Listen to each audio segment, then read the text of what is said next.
mengabarkan kepada saya bahwa batu bara di Pulau Kalimantan itu berusia 12 juta tahun yang lalu, sedangkan Nabi Adam belum sampai 7.000 tahun. Berarti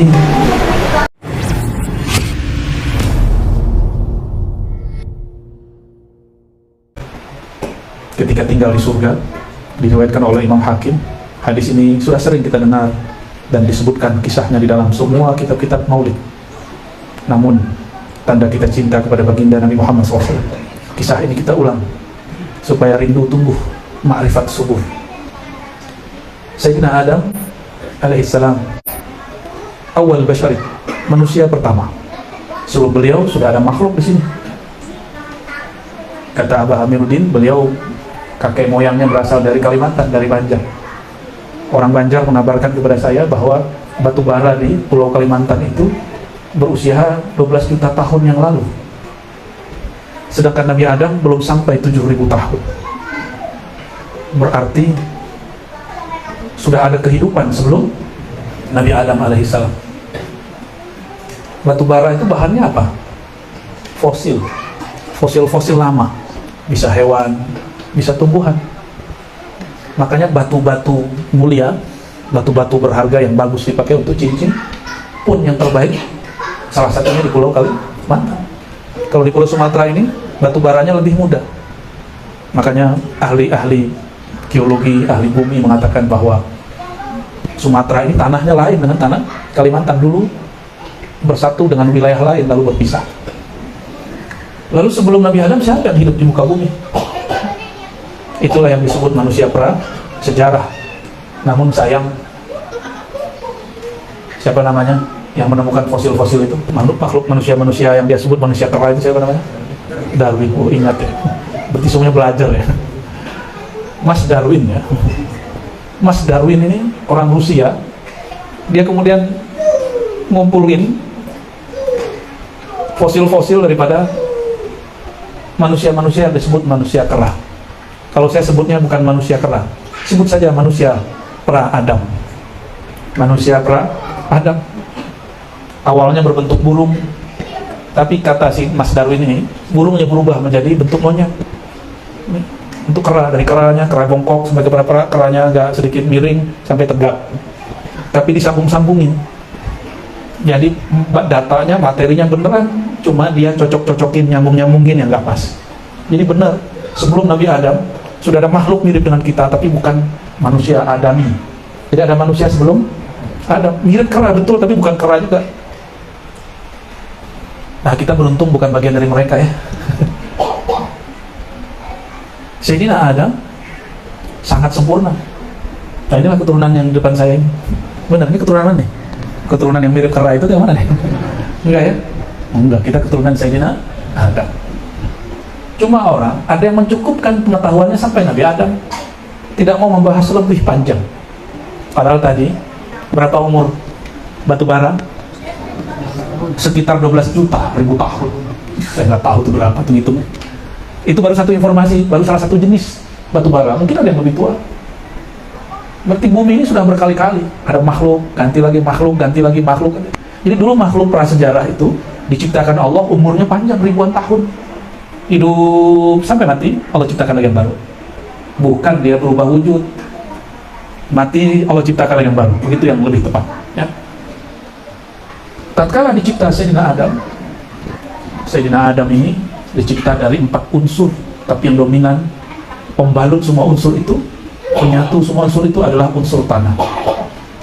Jika Allah menciptakan syaitan, iblis dari api, tapi tidak menyebutkan satu kalimat di situ. Apa satu kalimat yang paling berharga ketika Allah menciptakan Nabi Adam? Ada kalimat khalaqtuka biyadai. Aku ciptakan engkau langsung dengan tanganku. Jangan bayangkan tangan begini. Karena Allah bukan fisik. Allah bukan benda. Maka kata tangan untuk sifat Allah hanya Allah yang tahu maknanya. Jadi nggak usah dibayang-bayang. Saya pernah bertamu kepada seorang yang lumayan berkelas lah secara ekonomi dan politik, tapi sangat humble, menyajikan sesuatu terus dia ngomong, ini langsung buatan saya Buya, ini langsung buatan saya. Dia punya asisten, tapi bukan asisten yang buat, Dia langsung mengatakan, ini buatan saya langsung. Itu maksudnya apa? Penghormatan. Ini yang tidak diberikan kepada Azazil alias iblis. Jadi tubuh Sayyidina Adam diciptakan dengan apa? Langsung dengan campur tangan Allah Subhanahu wa ta'ala. Kalau sudah paham bahwa Allah bukanlah benda, sebutlah tangan, tidak masalah. Karena dia bukan benda, bukan fisik. Itulah sentuhan, itulah jadinya kita ini. Jadi tubuh ini mulia sekali. Walaupun hidungnya maju ke belakang, ya, jerawatnya banyak, kulitnya mateng-mateng seperti sawo, tapi ini sentuhan Allah SWT. Orang Barat berjemur di pantai Bali supaya apa? Biar sawo kayak kita. Kita suntik-suntik pakai botok, biar putih pucat.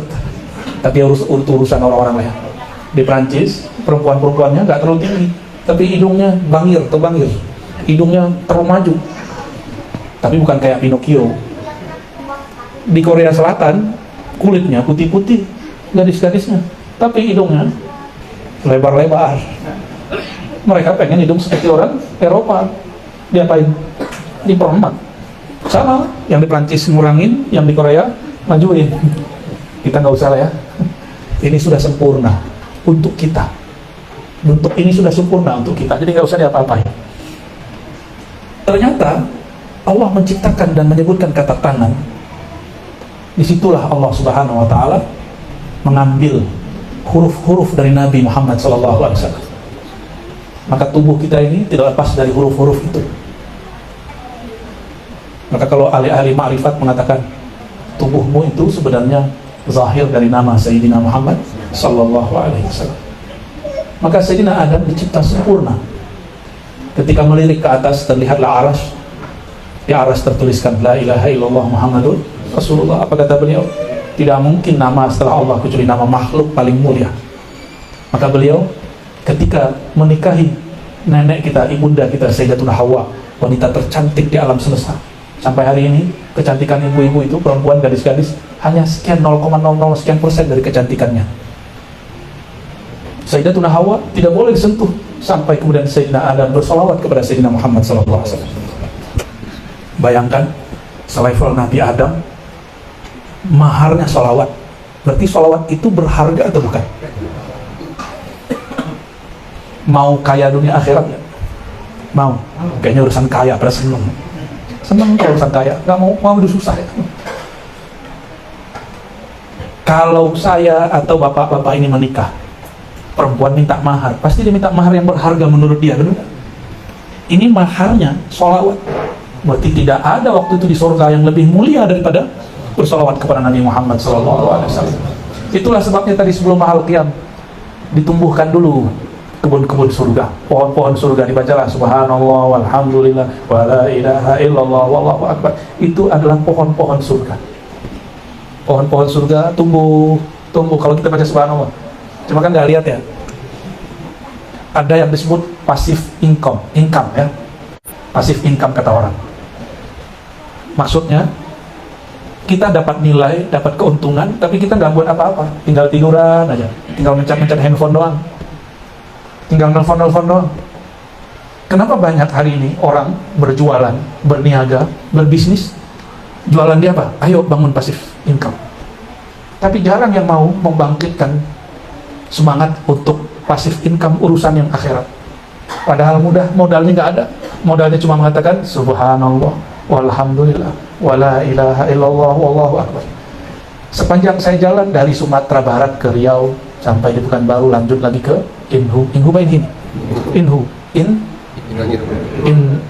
Indragiri Hulu, berarti ada hilirnya. Saya lihat banyak orang punya kiri kanan kebun sawit. Bayangan kita kalau kita lihat satu bukit itu kiri kanan kebun sawit semua, pikiran kita apa? Itu orang paling kaya itu kayaknya, gitu kan?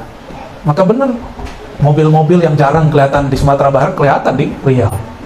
Mobil-mobil harga 2M, 3M, 4M ada lewat-lewat di sini.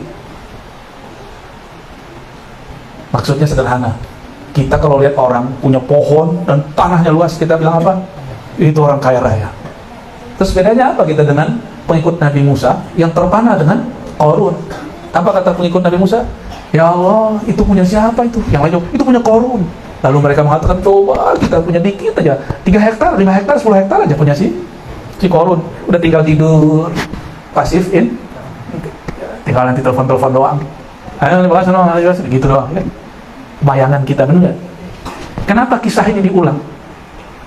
Kisah ini diulang di Quran karena Allah kemudian ciptakan orang-orang seperti Qarun dan ciptakan orang seperti Firaun, ciptakan orang seperti Nabi Allah Musa alaihissalam, ciptakan orang yang mengikut Nabi Musa lalu murtad, yang ikut Nabi Musa lalu istiqomah, ikut Nabi Musa lalu meninggalkan Nabi Musa, ada ikut Nabi Musa lalu berjuang dengan Nabi Musa. Potret itu ada semua. Qarun dan Haman. Qarun itu dulu murid Nabi Musa, kere kata orang, kismin, apalagi istilahnya, miskin, minta doa sama beliau. Doa Nabi kan mustajab. Setelah didoakan Nabi Musa, dia usahanya lancar dan dia menjadi kaya raya, nggak sempat ngaji lagi, nggak sempat lagi membicarakan ihwal akhirat. Ini Nabi Musa itu sering cerita tentang Nabi Muhammad SAW. Jadi maulid itu sudah ada sebelum Nabi Muhammad SAW. Nabi Muhammad belum lahir, Nabi Musa udah ngomongin Nabi Muhammad mulu SAW. Kenapa Nabi Musa ngomongin Nabi Muhammad SAW? Nabi Musa dulu ingin menjadi Nabi akhir zaman karena beliau diperpanjang pandang batinnya sehingga beliau bisa melihat alam akhirat. Di alam akhirat beliau melihat, wow, itu pengikut siapa kok banyak sekali. Kata Sayyidina Jibril, wahai Musa, itu pengikutmu. Senang Nabi Musa. Lalu dia menoleh lagi ke sebelah kanan, ternyata lebih banyak lagi. Kata Nabi Musa, dia dikit, Jibril, bukan Mas Bril ya. Jibril, itu pengikutku juga ya? Aku ya nabinya? Udah seneng. Apa kata Sayyidina Jibril? Enggak, sudah ada nabinya, Musa ya. Bertanyalah Nabi Musa, siapa nabinya? Kok bisa umatnya sebanyak itu? Kalau benar nih kita umatnya, itu yang dilihat Nabi Musa itu kita, insyaallah. Amin ya rabbal. Kalau benar, jangan biar dulu. Kita mohon kepada Allah semoga istiqomah. Amin. Kata Sayyidina Jibril, Musa, itu nabinya Muhammad SAW. Itu umat Nabi Muhammad SAW. Nabi Musa geleng-geleng dia.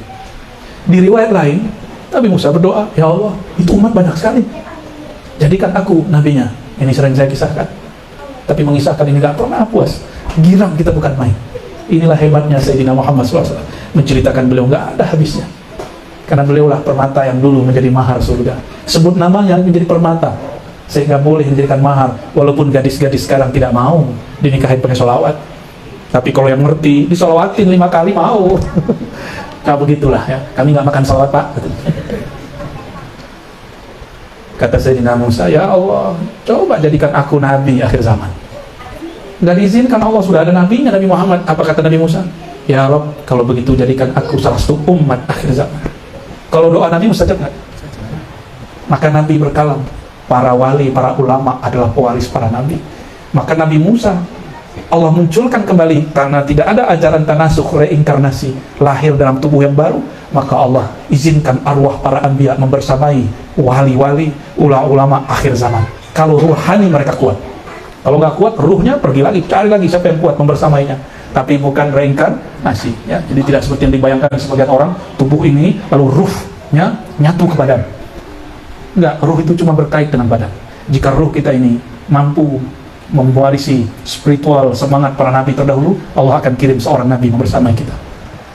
Tadi itu dalil bolehnya, senangnya, boleh senang kalau murid banyak, jamaah banyak, pengikut banyak. Itu dalilnya Nabi Musa. Makanya kiai-kiai gencar bikin pesantren lalu mengkampanyekan, ayo masuk pesantren saya, ayo ngaji. Itu dalilnya.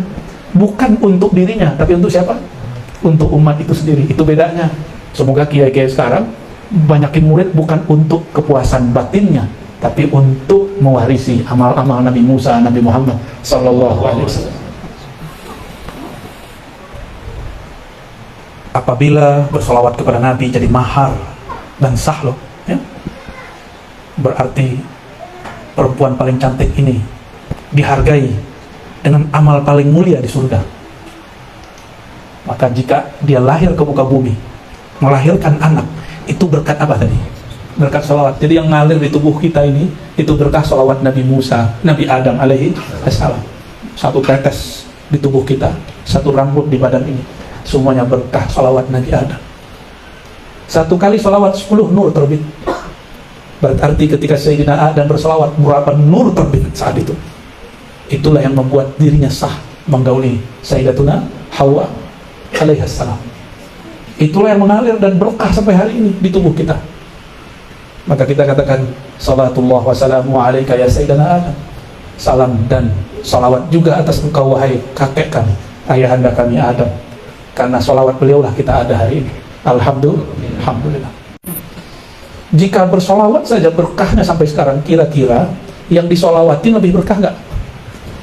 Bener ya? Nyebut nama dia udah berkah. Gimana tubuhnya? Gimana wajahnya? Gimana sosoknya? Dahulu dia disebut Ahmad karena tubuh fisiknya belum diberi, tapi nama Muhammadnya sudah ada. Ahmad itu ruh. Sebelum ada Muhammad bin Abdullah namanya Nur. Namanya apa? Jadi Nur itu nama Nabi Muhammad SAW juga. Maka cobalah kita kemudian lihat dalam Al-Quran.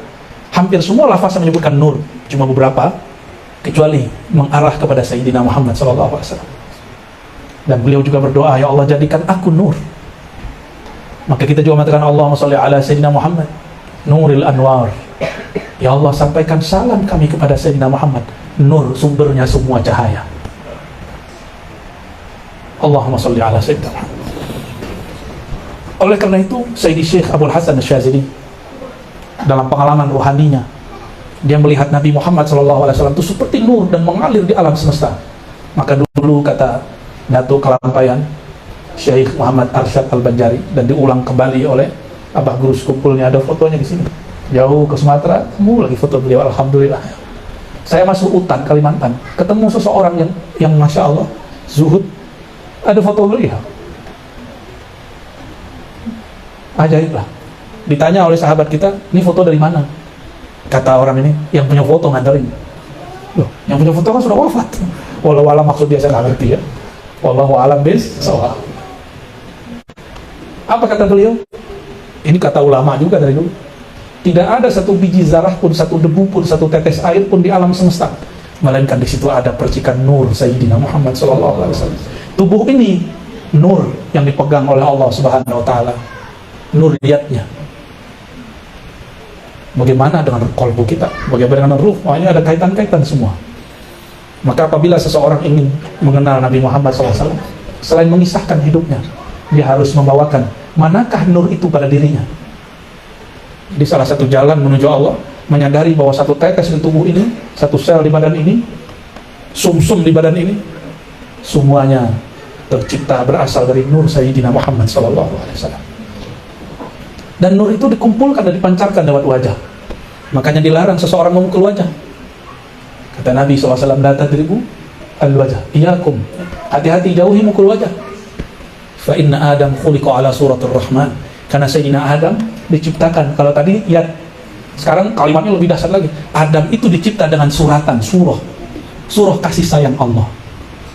Ar-Rahman, Ar-Rahman itu juga nama Sayyidina Muhammad, yaitu sifat rahmah. Maka nggak usah debat-debat kalau masalah, wah ini nggak mungkin nih wajah Tuhan, bentuk Tuhan. Ini kan debat ahli kalam. Kalau ahli marifat seneng hadis ini. Justru hadis ini yang mereka suka. Hadis ini sahih bahwa wajah Sayyidina Adam itulah wajah suratul Rahman. Ar-Rahman di situ, Rahman kasih sayang, yaitu nama dari rahmah. Siapakah yang disebut rahmat? Sayyidina Muhammad SAW. Jadi sirah nabawi itu, sirah berarti jalan, nabawi kenabian. Ada sirah nabawi nurnya, sirah nabawi ruhnya, ada sirah nabawi jasadnya sallallahu alaihi wasallam. Dia juga tubuh Sayyidina Muhammad bin Abdullah, itulah dia hakikat yang Allah zahirkan daripada nur Allah tabaraka taala. Nur Allah taala itu yang disebut nur Muhammad, itulah hakikat daripada ruh Sayyidina Ahmad alaihi salatu wassalam. Maka dialah Ahmad, dialah Nur Muhammad, dialah Muhammad bin Abdullah, dia sama. Dan ini bukan reinkarnasi. Reinkarnasi ini satu alam, di satu masa. Apa arti reinkarnasi? Re, berulang, inkarnasi, kembali, masuk ke dalam tubuh. Kita tidak meyakini ruh menempati tubuh, tapi ruh itu hanya berkait dengan tubuh.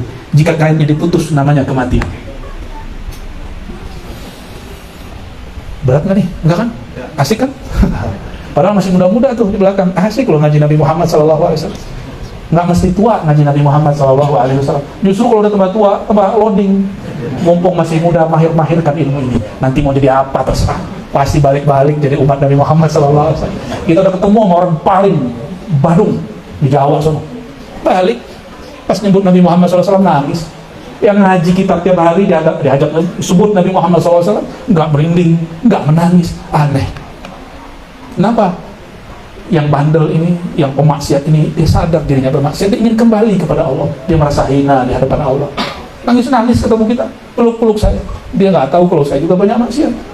Mungkin maksiat dia, maksiat saya hampir sama, bahkan mungkin lebih besar, karena kami tahu kalau kami melakukannya. Tapi karena kita membahas, mengisahkan Nabi Muhammad SAW, dia merindui Nabi Muhammad dan memeluk kita yang mencintai Nabi Muhammad SAW.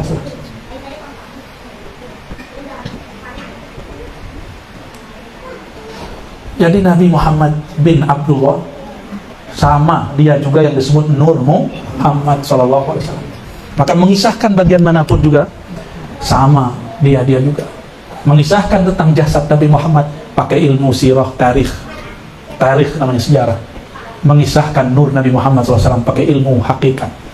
Mengisahkan ruh Ahmad pakai ilmu makrifat. Sama-sama, tapi kitabnya bisa sama, tapi cara bacanya beda. Sama-sama baca kitab Sintidurar Bazanji, apalagi Dardiri, macam-macam, Syaraful Anam. Tapi ketika orang mengerti sirah Nur Muhammad, mengerti sirah ruh Ahmad, maka kisah-kisah jasad Nabi Muhammad bin Abdullah akan lebih menarik, akan lebih indah dan menyentuh. Saudara-saudariku, sahabat-sahabatku yang dimuliakan Allah, satu kali Sayyidina Muhammad SAW berhijrahlah beliau dari Mekah melewati gunung-gunung, lembah-lembah. Ma marra bihajarin wala jabalin wala syajarin illa wa yusallimu alaih. Tidaklah Nabi ketika hijrah itu lewat satu gunung, batu, pohon, rumput, kecuali semua benda tadi, pohon tadi, batu-batu tadi menyapa, Rasulullah menyambut. Yang dibacanya itu, yang dibaca Adinda tadi itu, ya Nabi, salam alaika. Senangnya mereka menyambut Nabi SAW lewat. Itulah batu-batu yang paling mulia di alam semesta, batu yang sempat menyapa baginda Nabi Muhammad SAW. Kalau batu yang yang kita pakai itu, ini saya lagi nggak pakai nih, lupa, buru-buru aja, seneng, baru mulai seneng. Semenjak ke kampung Abah Amiruddin, saya senang pakai apa namanya, cincin. Dulu nggak senang. Dulu batu tuh sama aja bentuknya. Sekarang mulai tahu ini batunya bagus, ini nggak bagus. Cuma nggak ngerti namanya juga. Tapi batu yang paling mulia, batu yang mana? Batu yang dulu diinjak oleh Rasulullah, yang dipegang Sayyidina Rasulullah SAW, yang mengucapkan salam kepada Rasulullah SAW. Kalau batu bisa nyapa Rasulullah, berarti di batu itu ada ruh nggak? Ada ruh. Tapi ruhnya lain dengan ruh kita. Ruh dia belum sempurna. Ruhnya disebut ruh jamad, ruh yang tidak bergerak. Ruh jamad ini dia belum menemukan hakikat dirinya, tapi dia tahu bahwa dirinya bersumber dari Nabi Muhammad SAW. Maka dia sapalah Nabi Muhammad SAW. Batu keras atau lembut? Keras atau lunak? Beneran. Maka orang disebut kalau keras kepala, kayak batu ini, kepala batu inti. Jika batu kenal Rasulullah, mau Rasulullah lewat, dia ngucapin salam. Masa ada orang kita buat majelis maulid terus dia bilang bid'ah? Jangan apa ya? Lebih keras daripada batu, kasihan ya. Kita nggak benci sama orang begitu, kasihan aja. Punya hati kok keras melebihi batu. Nauzubillah min dzalik. Harusnya kalau ruhnya hidup, nggak dipenjara dalam badan dia, dia akan merindukan majelis-majelis sholawat Nabi Muhammad SAW, majelis-majelis yang mengisahkan tentang Nabi Muhammad SAW. Jadi para ustadz gak usah terlalu banyak menggurui murid. Marilah kita, ayolah kita, itu sesekali aja. Banyak-banyaknya cerita tentang Nabi Muhammad, itu umat berubah sendiri. Jangan lokal yang begini, kebanyakan jangan. Kita ini semakin dilarang, semakin penasaran ya. Dalilnya apa? Itu Sayyidina Adam, Sayyidatuna Hawa, kata Allah, la taqrabu hadhihi syajarah. Jangan dekat-dekat ke pohon ini, malah tambah dekat. Emang udah begitu dari sononya. Maka kita kurang-kurangin melarang. Ini kan pelajaran dalam bab edukasi. Semakin dilarang, semakin penasaran. Bener. Datanglah iblis bernama Azazil. Apa kata iblis? Dam, kamu kan baru masuk surga. Aku udah belasan tahun di sini. Oh siap. Kita kalau manggil orang tua kan, Manggil orang tua kalau di Rengat ini mata terbang sebutnya apa? Datuk. Oh, Datuk Azazil. Ini bukan, ini jangan tersinggung ya. Ini Datuk beneran. Datuk ya. Datuk Azazil. Masa sih gitu? Kata Azazil. Dam, ente pendatang baru sini. Ini wilayah ini. Ini pohon, ini buah. Kalau ente dekat-dekat, nanti pasti tertarik makan. Kenapa? Kalau kamu makan, pasti menjadi eliyin, orang-orang yang levelnya tinggi, melewati malaikat-malaikat yang ente lihat itu. Nabi Adam tertarik? Enggak. Yang tertarik siapa? Sayyidatuna Hawa. Nah, ayo mas. Tapi ada riwayat-riwayat yang kurang pas. Jadi tidak semua hadis yang riwayatnya oke, isinya oke. Kenapa? Itu perlu dikritik. Why? Kenapa? Seorang nabi tidak mungkin melanggar perintah Allah. Maka jika ada hadis yang menyebutkan Nabi Adam berdosa, itu harus ditakwil hadisnya. Jika ada ayat yang menyebutkan Nabi Adam bermaksiat, itu maksiatnya bukan maksiat versi manusia biasa. Itu maksudnya melanggar adab seorang nabi. Tapi enggak juga. Kenapa iblis kemudian berhasil? Iblis bawa nama Allah. Kata iblis, fa wa rabbika, demi Tuhanmu hai Adam. Langsung Nabi Adam bergetar badannya. Karena menghargai nama yang disebut, maka Nabi Adam gak berani nolak. Adab ini yang disebut sir Sayyidina Adam sallallahu alaihi wasallam. Maka ini bukanlah sebuah kesalahan pada hakikatnya, tapi secara zahir syariatnya itu salah. Tapi pada bab hakikat, Sayyidina Adam justru menang karena dia tidak terpedaya oleh iblis. Allah itu izin nggak? Saya ulangi pertanyaannya, biar nggak berat. Kalau ada makhluk menyebut nama Allah, itu dengan izin Allah atau bukan? Ilmu yang diberikan Nabi Allah, yang diberikan Allah kepada Nabi Adam, sehingga Nabi Adam menjadi objek sujudnya malaikat, masih ingat? Ilmu asma, membaca yang tersurat dan tersirat. Kata Allah kepada malaikat, malaikat, sujudlah kepada Adam. Malaikat yang sujud itu memandang perintah fi'il Allah, perbuatan Allah. Malaikat melihat bahwa Allah itu mencipta dengan tangannya. Sedangkan Sayyidina Adam diberi ilmu nama, diberi ilmu. Jadi Nabi Adam itu tahu nama-nama dahsyatnya Allah. Salah satu nama hebat Allah itu Rabb. Maka disebut dalam sholat sampai sekarang kita baca sampai hari ini, Alhamdulillahirabbil alamin 17 kali sehari minimal. Itu nama juga dibaca oleh iblis, diketahui Nabi Adam. Karena Nabi Adam diuji pertama was-was dari syaitan, iblis. Enggak terganggu sampai iblis bawa nama, baru kemudian beliau terima. Maka secara syariat itu salah, syariat Nabi Adam. Kok makan buah larangan? Tapi secara hakikat dia sedang mempraktekkan wa 'allama Adamal asma'a. Dia mengajari Sayyidina Adam semua nama-nama yang tertinggi adalah nama Allah. Salah satu nama tertinggi adalah Rabb. Kalau ada orang baca nama Rabb, berarti yang punya nama izin. Maka Sayyidina Adam patuh kepada yang punya nama, bukan patuh kepada yang menggoda. Paham di situ? Jadi Nabi Adam bukan ikut iblis, sorry. Nggak bakal Nabi Adam ikut iblis. Nabi Adam, karena dulu malaikat sujud kepadanya, karena dalam dirinya terkumpul nama-nama, ilmu nama-nama Allah, maka dia pun menghormati mantan malaikat ini. Mantan malaikat itu. Jadi kalau baru level-level soleh-soleh malaikat, ya, itu masih bisa dipecat kewaliannya. Tapi kalau level Nabi Adam salah dipecat nggak dari Nabi? Enggak. Kenapa? Karena sudah arif. Arif itu mengenal, bukan hanya amil. Sedangkan malaikat Azazil dulunya cuma amil, beramal, sehingga dia merasa sok taat. Karena Nabi Adam diajarkan nama makhluk paling mulia pun dia diajarkan, yaitu Sayyidina Muhammad SAW. Belum lahir sudah dihormati, belum lahir sudah disolawati, belum lahir sudah dicerita-ceritakan. Belum lahir, bayangkan. Apalagi kalau sudah lahir di bumi.